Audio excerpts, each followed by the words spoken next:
임대차 3법에 이어 부동산 3법까지 어제자로 모두 국회 문턱을 넘었습니다. 이 표결에 앞서 국회 본회의장엔 나도 집이 없다, 나도 가난한 서민이다라는 여야 의원들의 고백이 쏟아졌는데요. 저는 임차인입니다라고 시작한 연설로 화제가 됐던 미래통합당 윤희숙 의원의 뒤를 이어보려고 했던 걸까요?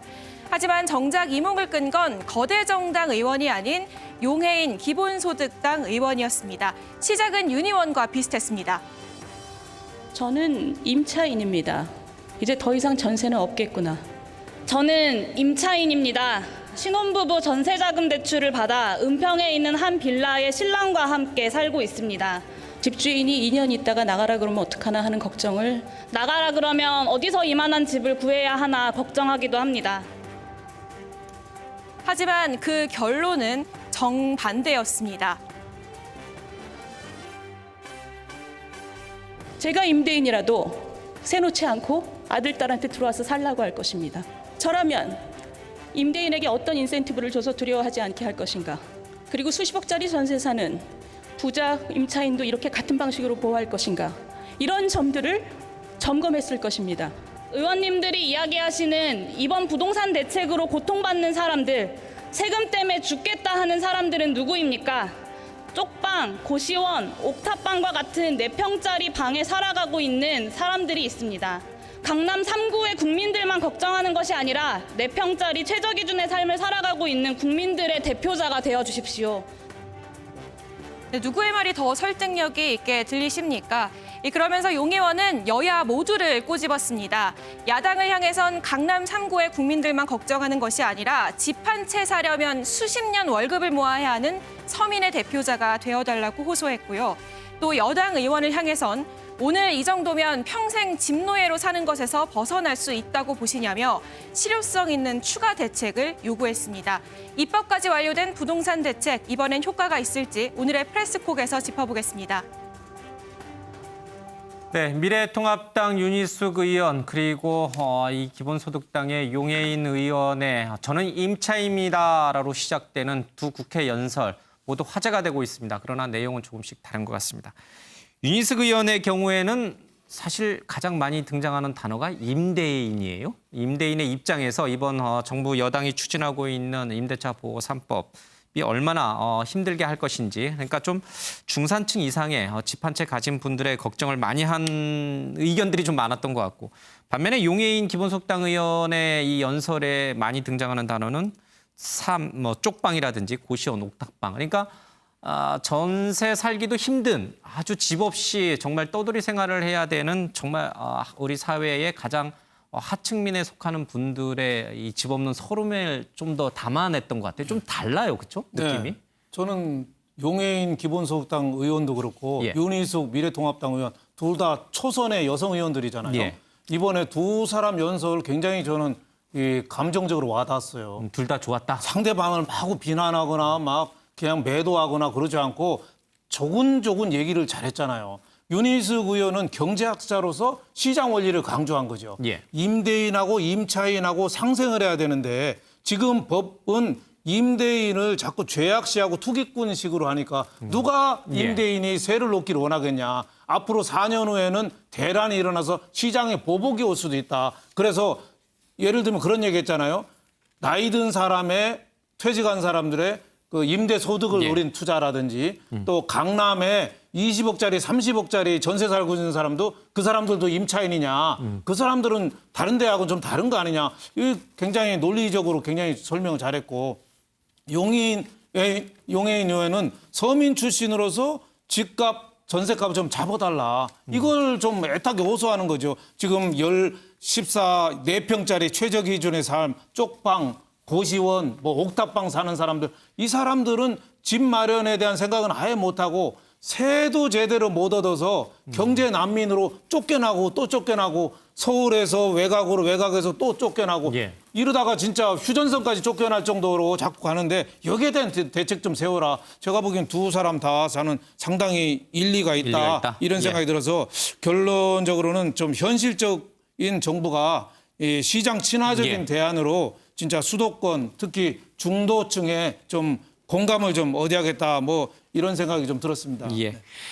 두 의원의 연설을 비교하는 그런 얘기들도 많이 있긴 합니다만 어느 한쪽도 좀 소홀히 들을 수 없는 그런 얘기들이었던 것 같습니다.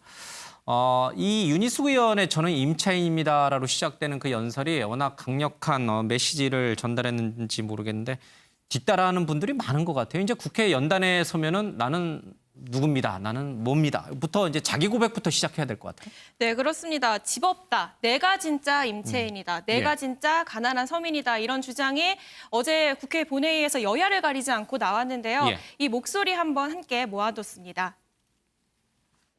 저는 3천만 원의 월세 70만 원 내는 진짜 임차인입니다. 전세 보증금이 높아서 월세를 살고 있습니다. 제가 내년이면 주택 소유자가 됩니다.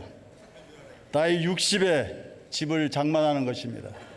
집 없는 청년 장경태입니다. 지옥고란 말 들어보셨을 겁니다.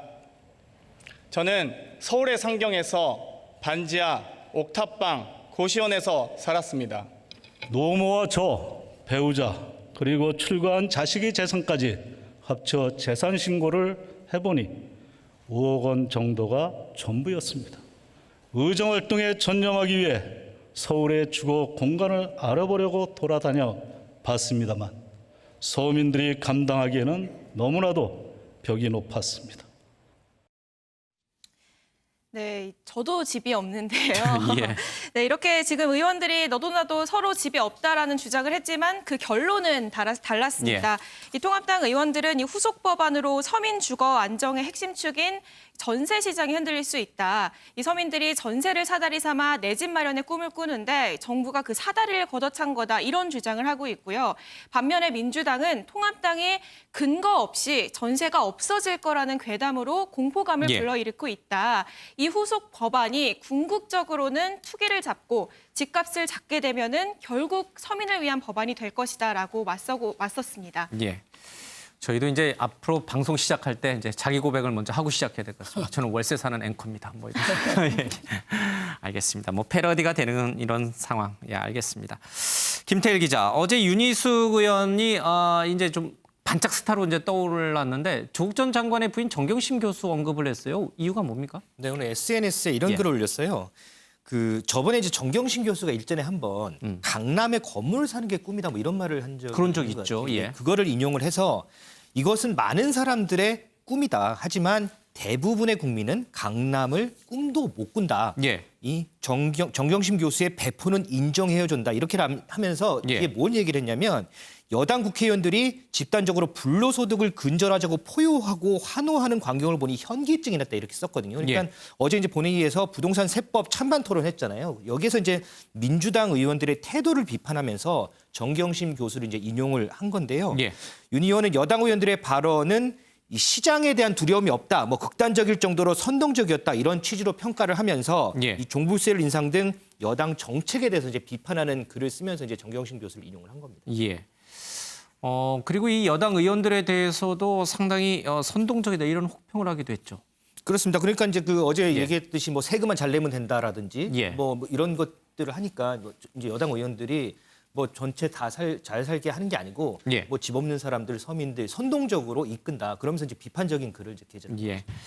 정작 윤희숙 의원도 4년 뒤에는 전세가 월세로 바뀔 것이다 이런 주장을 폈다가 경실련을 비롯해서 어떻게 경제학자가 그렇게 시장 전망을 시장 상황을 잘 모르면서 하느냐라고 이제 강한 비판에 직면하기도 좀 했습니다. 자, 이런 가운데 어제 정부가 수도권 8사 공급 대책을 내놨습니다. 그런데 이 서울과 수도권 지역의 이 민주당 소속 지자체장들이 반발하는 기류가 형성이 됐습니다. 이호정 기자, 이거 굉장히 눈길이 가는 대목이에요. 네, 그렇습니다. 일단은 전체 취지에는 찬성을 한다. 하지만 이 지역별로 특성이 있고 또 지역민 반대 등의 이유를 들면서 예. 좀 반대 입장을 내놨는데요. 일단 대표적으로 강성 친문으로 분류되기도 했던 이 정청래 의원은 페이스북을 통해서 상암동 주민들 항의가 빗발치고 있다. 상암동이 이미 임대 비율이 47%에 이르고 있는데 여기에 또 지어야 하냐라고 반문을 한 상황이고요. 예. 또 민주당 원내대표를 지낸 우원식 의원도 이 태릉 골프장의 1만 세대 개발에 반대한다라는 입장을 밝히면서 전체 주택의 80%가 아파트로 이뤄진 게 예. 노원구인데 여기에 또 1만 세대 공급은 국민에게 큰 실망감으로 다가온다라고 이제 주장을 하고 있고요. 또 마지막으로 민주당 소속 김종천 과천시장 역시 반대 입장을 밝혔습니다. 정부 과천청사 유휴 부지는 과천 시민이 숨 쉴 수 있는 유일한 공간이다라면서 여기에 이제 공급이 될 경우에는 주민들에게 실망으로 다가올 것이다라는 같은 주장을 펼쳤습니다. 예. 뭐 유동균 마포구청장도 마찬가지고요. 오승록 서울 노원구청장도 다 민주당 소속인데 이런 지자체장들 또 소속 국회의원들이 어제 정부의 이 공급 대책에 대해서 이 반발하는 모양새를 띠고 있습니다. 그러니까 일종의 님비 현상인데 이건 이제 혐오 시설도 아닌데도 불구하고 아파트 공급을 늘리겠다고 하니까 특히 이제 임대, 공공 임대가 많이 차지하다 보니까 이 지역의 지자층들이라든지 아니면 국회의원들로서는 기존 주민들로부터 표 얻기가 힘들어지겠죠. 그래서 정부의 공급 대책에 반발하는 그런 모양새입니다.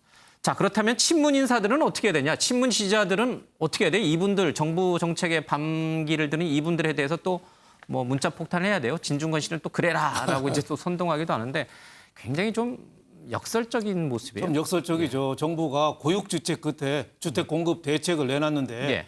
자기 지역에 불리하다고 해서 이렇게 반대하고 나서는 거.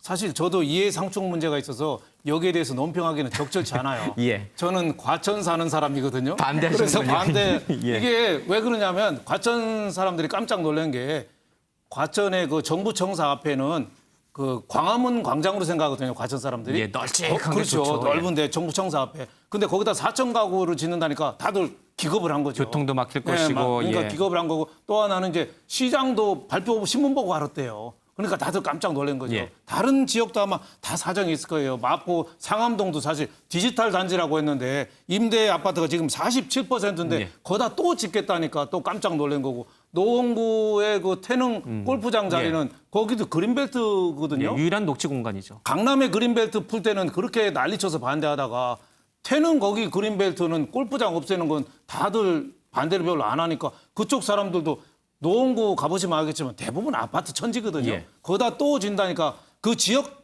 정서는 저는 이해가 가요. 하지만은 국가적으로 결정한 거니까 뭐 친문, 반문, 뭐 정책의 반정부 지지자들이나 예. 떠나서 좀 대세는 조금 협조해 줘야 되는 거 아니냐. 저는 이런 생각이 들고 또 정부가 일일이 다 협의할 수는 없어도 예. 최소한 시장이나 그 지역 국회의원이나 뭐 구청장 정도는 좀 미리 좀 의논도 좀 예. 하고 무슨 문제가 있냐 들어야 되는데 지금 정부가 하는 거 보면 우리는 옳은 일이니까 닥치고 따라와. 뭐 이런 식으로 하니까 자꾸 반발을 많이 사는 거 아닌가 저는 이런 생각이 듭니다. 예. 정부가 내놓은 8.4 공급 대책 평가가 좀 상반됩니다. 정부가 할 수 있는 건 다 한 것 같다. 좀 더 지켜보자. 이런 평가도 좀 있고요. 서울시부터 반발하는 모습을 보니까 쉽게 이 공급 대책이 실현되기는 어려울 것이다. 이렇게 부정적인 평가도 있는 것 같습니다. 조금 더 의견을 좀 모아가야 될 것 같습니다. 자, 김태일 기자, 이건 좀 다른 얘기인데 어제 이 국회 본회의장에서 정의당의 유호정 의원의 패션을 두고선 이러쿵저러쿵 말들이 많아요. 뭐 왜 남의 패션에 이렇게 관심이 많죠? 어제 이제 유호정 의원이 그 본회의장에 분홍색 원피스에 노란색 마스크를 하고 그러고 이제 오면 안 돼요? 저렇게 하고 오면 안 돼요? 국회의원은 하면 안 되는 거예요? 글쎄요. 근데 이제 그거를 보고서 인터넷에서는 막 비난의 댓글 그리고 성희롱성 막 발언의 댓글 이런 것들이 좀 줄을 이뤄서 지금 논란이 되고 있는 거거든요. 근데 이걸 보면 과거에 지금 그 화면에 나온 것처럼 그 왼쪽에 유시민 이사장. 노무현재단 예. 이사장이 2003년 이제 국회 첫 등원할 때 캐주얼복을 입고 있었잖아요. 예. 근데 그때 이제 뭐 예의가 없다느니 국회를 모독하느니 뭐 이런 비판을 받았는데 그런데 사실 이제 유호정 의원이 저런 뭐 소위 얘기하는 캐주얼 복장으로 등원한 게 어제 처음이 아니에요. 이전에는 뭐 반바지를 입고 등원한 적도 있고요. 예. 또 한 번도 청바지를 입고 등원한 적도 있거든요. 그런데 예. 그때는 별 말이 없었잖아요. 그런데 유독 이제 어제 패션 가지고 좀 말들이 많은데 진중근 교수가 그랬어요. 국회복이 따로 있느냐. 그 말이 저는 맞다고 봐요. 정장을 입으면 뭐 일 잘하는 의원이고 캐주얼 입으면 일 못하는 의원이고 이런 건 아니잖아요. 정장을 입든 뭐 캐주얼을 입든 국민들을 위해서 일만 열심히 해주면 되는 거 아닌가 저는 그렇게 생각합니다. 그러니까요. 저런 복장을 입으면 국회의원의 품위와 또 뭐 권위가 좀 손상되나 보죠. 그렇게 생각하는 사람들이 있나 보죠. 뭐 그걸 이제 기존의 좀 전통이랄까요? 그런 부분에 익숙한 사람들은 좀 상당히 거부감을 가질 수는 있다고 봐요. 그러나 이제 유시민 지금 이제 이사장이죠. 왜 저런 행동을 했냐 그러니까 뭐 꼭 본인이 삐딱하게 또는 튀려고 한 건 아니고 약간 기존의 관습에 대해서 좀 거부감이 있었다라고 예. 얘기를 해요. 그래서 어떤 권위 또는 권위주의에 상당히 좀 본인이 저항하고 싶은 그런 마음이 있었던 것 같고요. 이번에 이제 유호정 의원 같은 경우는 그런 거는 아니고 우리가 이제 정의당 하면 이제 과거 투쟁이 생각나지 않습니까? 아니요. 이념 정당으로서 예, 과거 예, 근데 예. 굉장히 지금 대중 정당으로서 예. 탈바꿈하고 있거든요. 그런 점에서 뭐 이런 드레스를 입고 또 노란 마스크를 쓰고 예. 드레스를 좀 입은 것이 아닌가 이렇게 좀 생각이 되고요. 예. 앞으로는 좀 우리 국회의원들이 다양성을 좀 강조해 줬으면 좋겠어요. 그러게요. 그래서 국회의원 한 분 한 분이 다 헌법기관 아니겠습니까? 그래서 다 튀는 그런 모습을 보여줬으면 좋겠고요. 이번에 이제 정부의 주택 공급 정책과 관련해서도 국회의원 한 사람 한 사람은 또 지역민을 대표해야 되기 때문에 예. 할 말을 하는 거예요. 그리고 내용을 들어보면은 상당히 지역민들의 입장을 반영한 것이기 때문에 이 부분을 무조건 부정적으로 볼 필요는 없다. 다만 의견 수렴 과정은 좀 거쳐라. 충분히 있는 것이 바람직한 것이 아닌가 그런 생각이 좀 듭니다. 알겠습니다. 뭐 외국 사례를 보면은 사실 갓난아이를 데리고 와서 직접 수육까지 하는 국회의원들도 있습니다. 뭐 그런 거 이런 옷차림 가지고 이렇게 이러쿵저러쿵 말들을 하는지 모르겠습니다.